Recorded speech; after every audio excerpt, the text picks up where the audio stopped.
Hello, beloved, and welcome to another episode of the Ascension Cafe.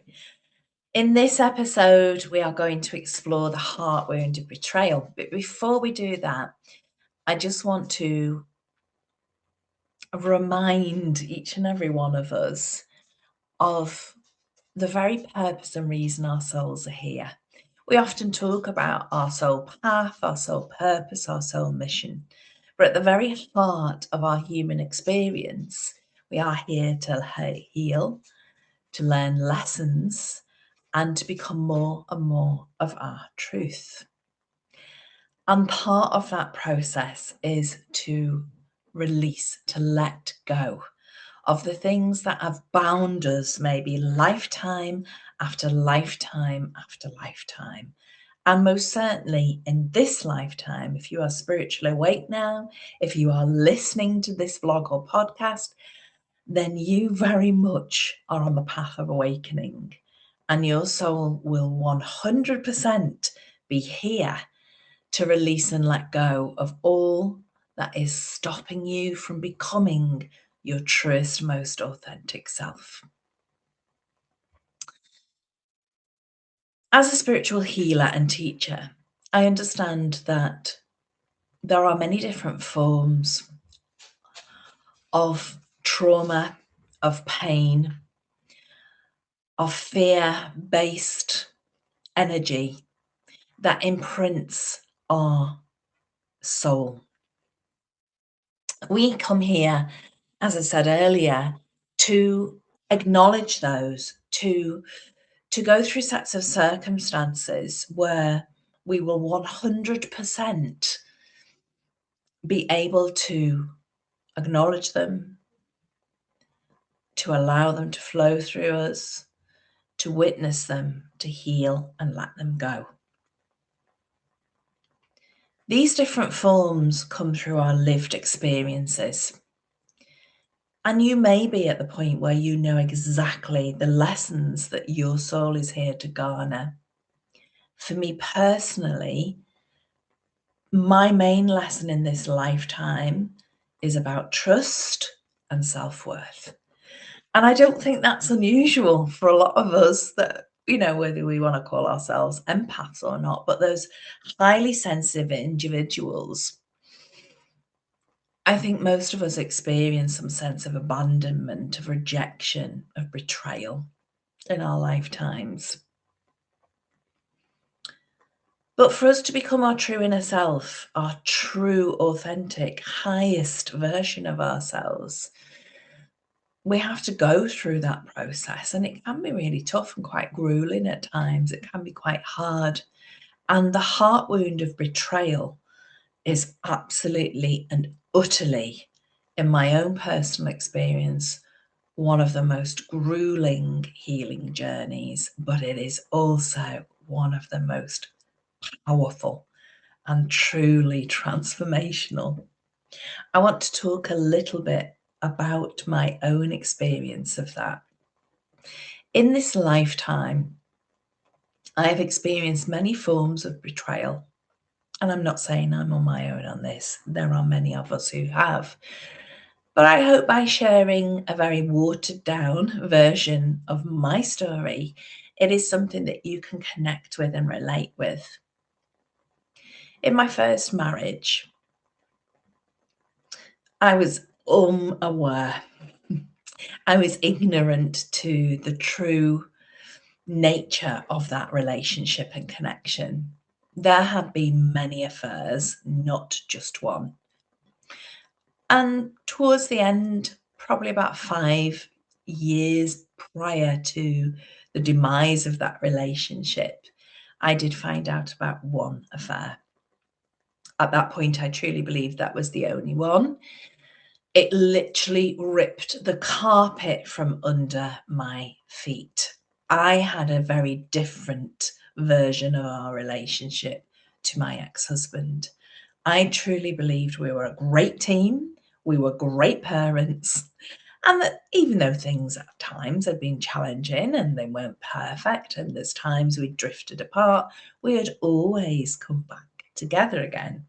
But now I understand why there was that void between us. That void between us was his leaky energy, where his energy was being given to other women.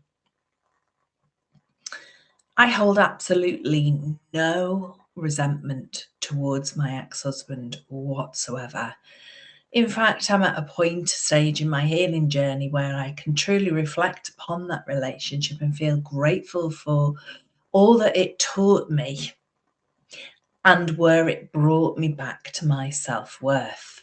However, it didn't quite happen after that relationship. I very quickly went into a very odd, strange, on and off kind of casual relationship that went on for 18 months. It was with a man I knew. We had grown up, we'd been to high school together, and we had been extremely good friends in our late teens, early 20s. We had a lot in common, and he was just really good company and good fun. I was way too vulnerable, way too damaged, and way too gullible to enter that relationship. But saying all of that, it did absolutely help me to feel good about myself again. But after 18 months, I learned and understood that he actually was no different to my ex-husband and had to been seeing other women in between and during our time that we had been together. My confidence was rock bottom. I was a shadow of my former self. Everything I had believed in, I had trusted in, had gone. The foundations of my world had been shook, and I was on rocky, shifting sands. I had lost complete sense of myself.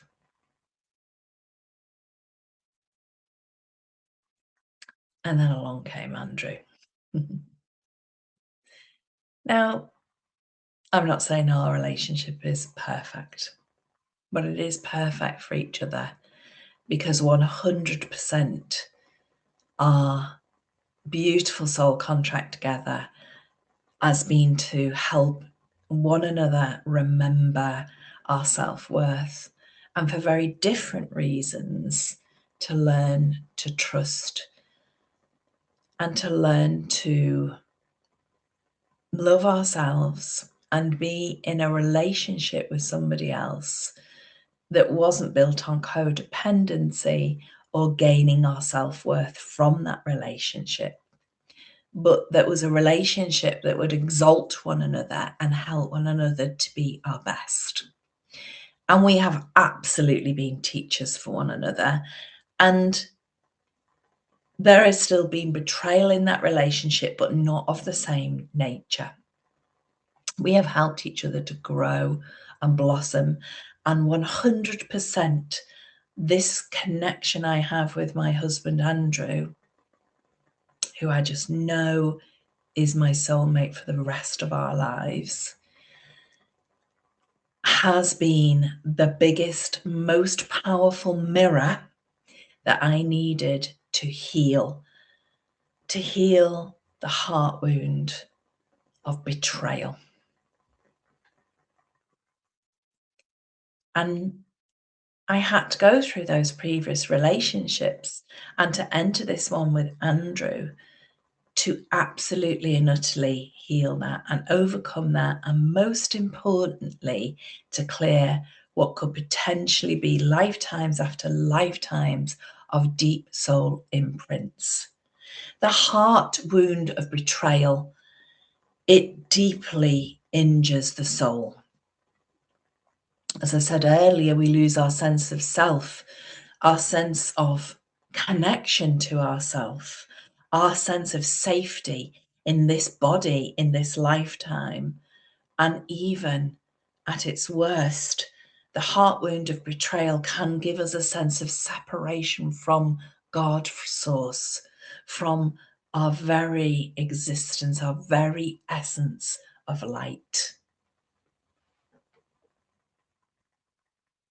I think the most important thing in this journey, if you are resonating with any of this and you're going, Carrie, I get this, I feel this, I have too experienced this.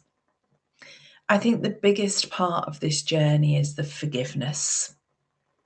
We can do all the other work, and I'm going to share with you some ways that you can really explore that journey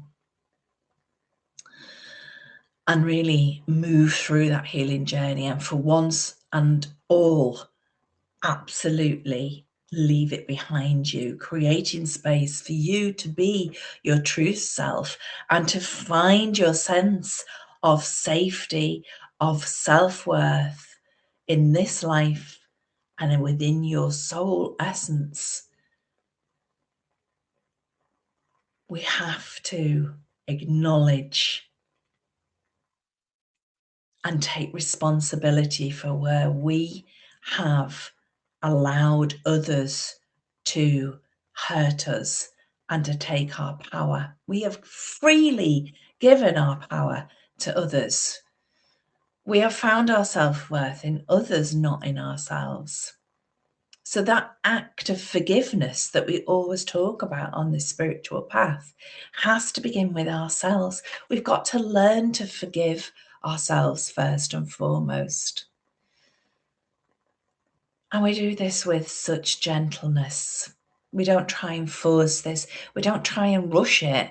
We understand this is a process and it's going to take some time. Do you know, it was really interesting because in the Ascension Path, which is my membership, we actually spoke about this the other day. And it was really interesting because one of the ladies said, but, you know, this could be a journey we are on for our entire lives. And I said, yes, absolutely it could. And she said, am I putting a block in the way by saying that? I said, no, you're just acknowledging that this is lifetimes and lifetimes of a deep-seated wound that has created the wound of self-abandonment. And then we create masks that we wear, the perfectionist, the controller. And we wear those masks really quite masterfully. It becomes a persona of who we are and not really our true self. And it's took a lot of inner work for me to let them down and to feel safe in doing that. And I would say it's only very recently that I'm actually just not caring about wearing those masks and just putting myself out there and being me, you know, recording this with delightful cold sores all over my lips, with hair that could have really probably been washed this morning, but I ran out of shampoo. I'm just putting myself out there as me, you know, not a performance. And it has been through healing the heart wound of betrayal and the spiritual wound of abandonment that I have been able to feel much more confident within myself, not to perform, but to share the wisdom to help and support each and every soul who comes across my work.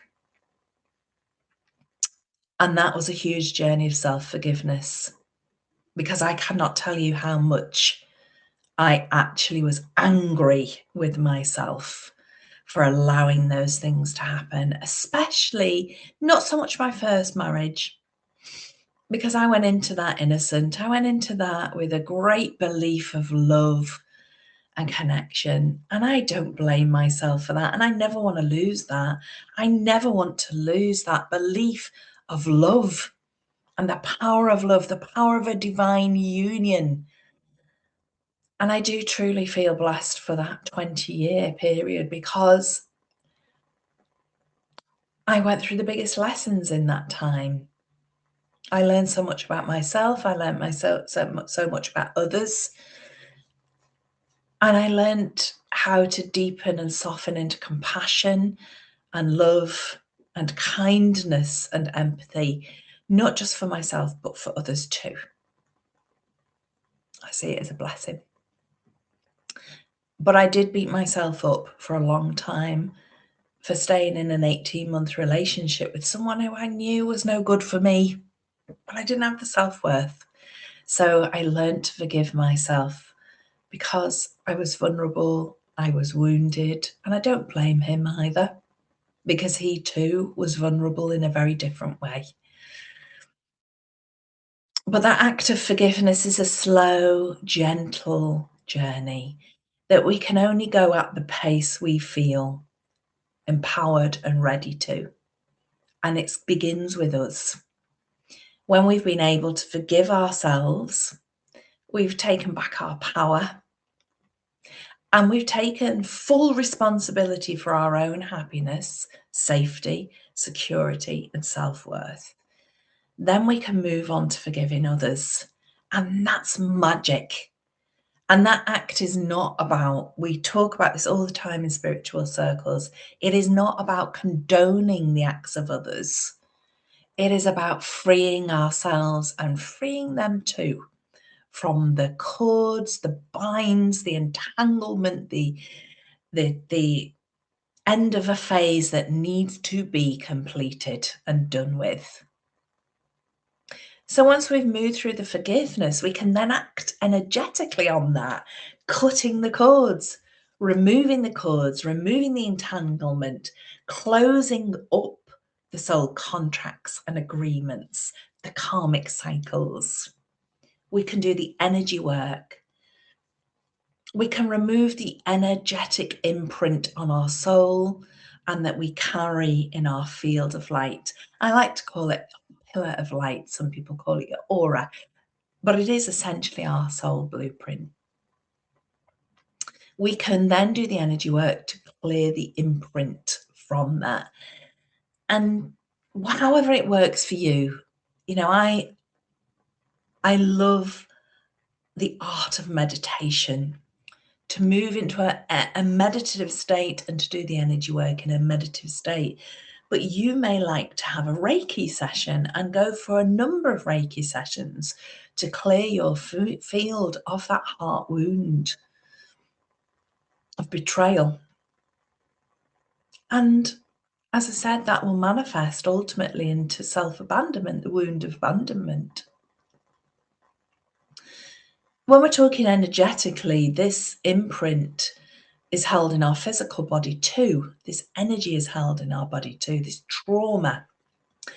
And it's held at the very bottom of our heart chakra and at the very top of our solar plexus chakra, in that most vulnerable area between our rib cage where there is no protection whatsoever. That's where we hold this wound. It can impact us physically through issues with our digestion. Oh my gosh, did that happen for me? Did that happen for me? I had terrible bouts of IBS, irritable bowel syndrome, and terrible stomach cramps when I was going through all of that trauma. Because as we hold and store energy in our body, it manifests as dis-ease, disease, dis-ease, disease. So the energy work can absolutely and utterly clear that. We can, as well as the cord cutting, the contract clearing, the karmic clearing, we can clear the energy, the density of that through alchemical processes. And like I said, choose your method, choose what resonates with you, what feels good for you, whether it is doing it through meditative practices, whether it's going for Reiki or angelic healing or quantum healing sessions, whatever feels good for you to clear that energy out. Because when we clear the energy out, we reveal more and more and more of our true essence, the truth of who we really are. And when we have done this work, and there may be layers, we're just like onions, it may take several years, months, it may only be weeks. It depends on the deepness of that wound and how ready and prepared you are to move through that journey. But the true magic happens because your soul light becomes more vibrant, more beautiful, and more radiant. And as a result of that, you attract like for like. You stop attracting the narcissists. You stop attracting the womanizers, or if you're a male in this lifetime, you stop attracting the women that will use you and take what they want from you. Because your true soul light is vibrant, you start attracting the souls that resonate with you and that will bring a beautiful, healing, powerful divine union to your door. I hope this today has really helped you. And I hope that if you know you are carrying that heart wound of abandonment and betrayal, I hope that you are able to start that journey now with this guidance.